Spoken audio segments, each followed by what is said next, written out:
Trade offer. Mojang. I receive $25. You receive years of fun. Which is fully true considering the years of update and community building we have received through the past decade. One of the things that makes Minecraft so fun is to create mind-blowing projects through community interactions. From really complicated redstone builds like computers to whole cyberpunk cities are part of such projects. All of this was not possible if there was no interactivity between the different Minecraft communities. This was exactly what John Dewey covered in the concept of the community of inquiry. So using this concept, why not explore how Minecraft came to be the game that it is today?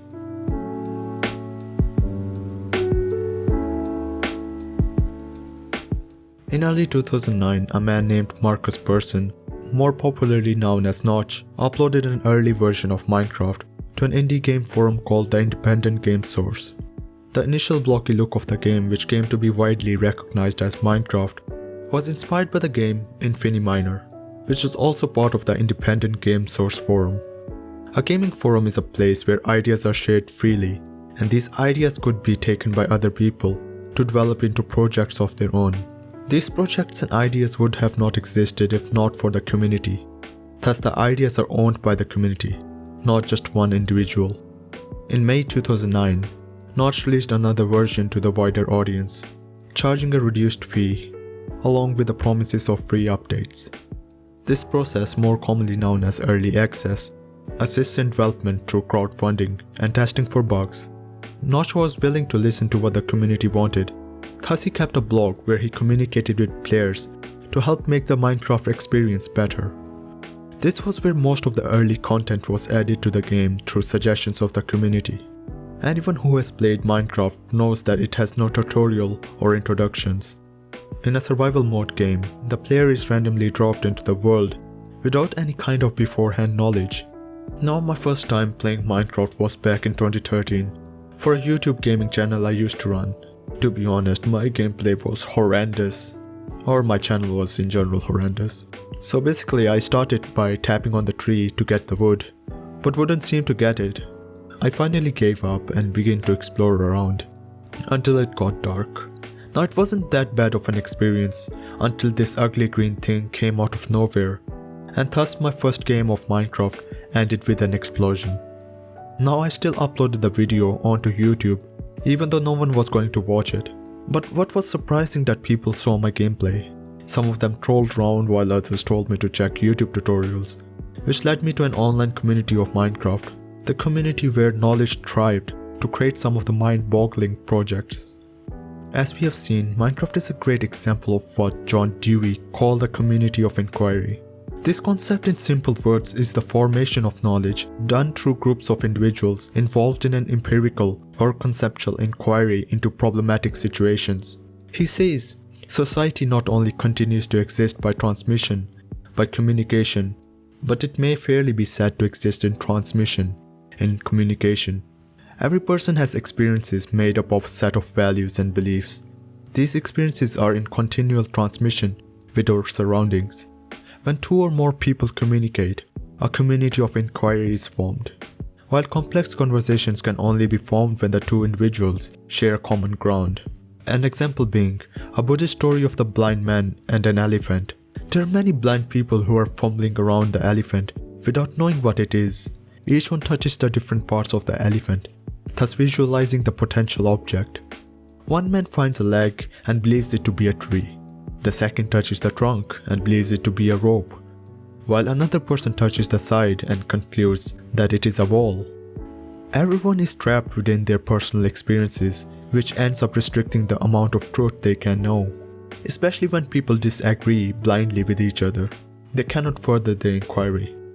People working together will form a community where they can inquire into the strange object.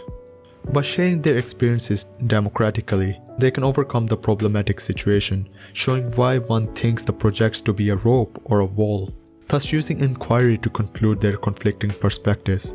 The blind man would never see the elephant, but they would no longer be trapped in their own limited view. Although there still might be an error in their consensus, but things still can be discussed again and the conclusion revised, ultimately giving the community of inquiry a scientific quality. One of the main areas where everyone is brought together is school. The purpose of school is to give education, which is part of the formal education, while the culture and social practices learned in the community are the informal education. The dangers of formal educations involve knowledge being memorized instead of understood. I think many of us have experienced it when learning maths. We don't try to understand what is the binomial expansion, but rather just memorize the expansion. As Paul of Frary describes the teacher as the knowing subject, while the student is the ignorant object. This way the student is dependent on the teacher for bestowing the valuable knowledge to them. This leads the students to memorize mechanically, thus creating a situation where knowledge is controlled by the all-knowing subject. The student does not know what knowledge is important and what is not. Therefore, he is left out of the whole education process. Henceforth, Dewey made it his goal to make formal education based around the informal systems of the community. In this process, knowledge needs to be contextual and applicable, thus helping the person understand the knowledge. This is where the communities of inquiry come in. A community is like a bubble of knowledge, and the knowledge depends on what community are we part of. For example, being part of the anime community will help you find people with similar interest, thus keeping you up to date with the new animes.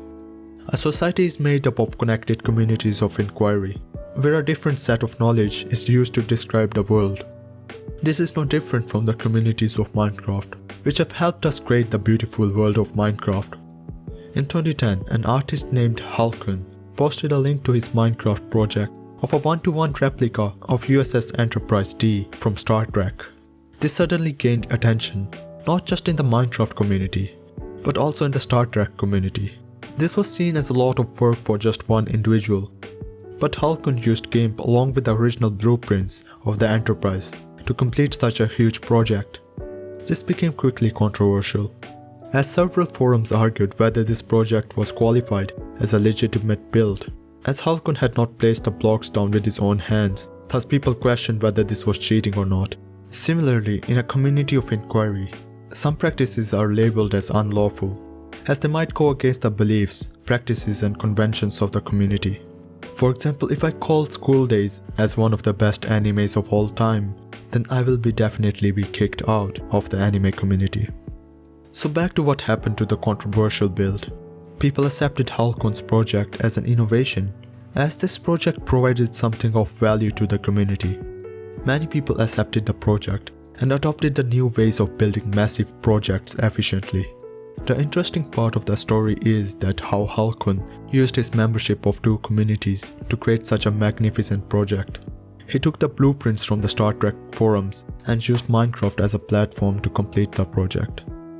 Halkun's decision was a value judgment about how this project will enable the communities to progress, and that interacting with Minecraft in such a way was legitimate. Halkun and many others acted both as a student and teacher in this community. Halkun posting the project was an act of a student bringing the project to the teacher for check-in, while when teaching how he completed the project made him switch his role to a teacher's.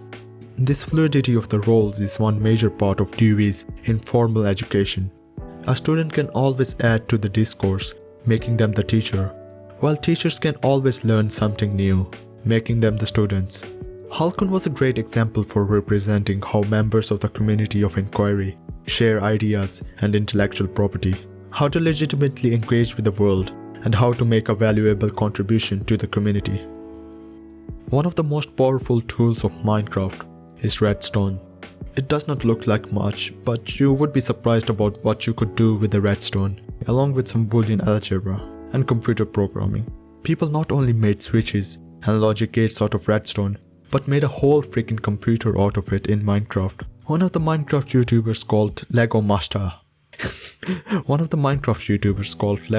99 uploaded a video where he shows an 8-bit quad-core computer that functions similarly to a desktop.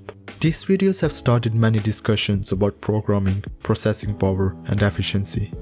People who are newly starting will ask how they can build something so complex, while players who have more experience will provide them with resources, videos, and other software programs. This was what Dewey's vision was all about. He wanted the old members of the community of inquiry to guide the new ones. New members would be provided with resources, and they could carry out activities according to their own interest. The knowledge and innovations they gain on the way would be shared with the community. The Minecraft community did the same and ended up creating one of the most complicated projects in the form of a computer. Dewey's project was based on the principles of pragmatism, where he could help improve the formal education of the people. But what Minecraft shows us that the informal community of inquiry can also achieve tremendous achievements without having an organized hierarchy of roles. Another thing that Minecraft made possible was the thinning of lines between the formal and the informal education. Dewey begins his philosophy in the informal education and then ends up in a more complex and abstract formal education. The developers released a mod called Teacher Gaming just some time after Minecraft was released. This was later changed into Minecraft Education, where the teachers could use the tools built in Minecraft to teach a variety of subjects like history, geography, chemistry, biology, and many others. This development was not possible if the informal community did not exist. The informal community of Minecraft teaches us how knowledge can be formed, shared, and valued. These characteristics are not just exclusive to formal education, but several gaming communities can show how communities of inquiry sharing similar interests are willing to learn and teach. These communities can also overlap with the formal education, but these communities must be kept free from any fast and hard rules, as rigid structures would again lead to the issue of teacher and student relation, where the student remains deprived of independent learning and relies on the teacher to convey the information.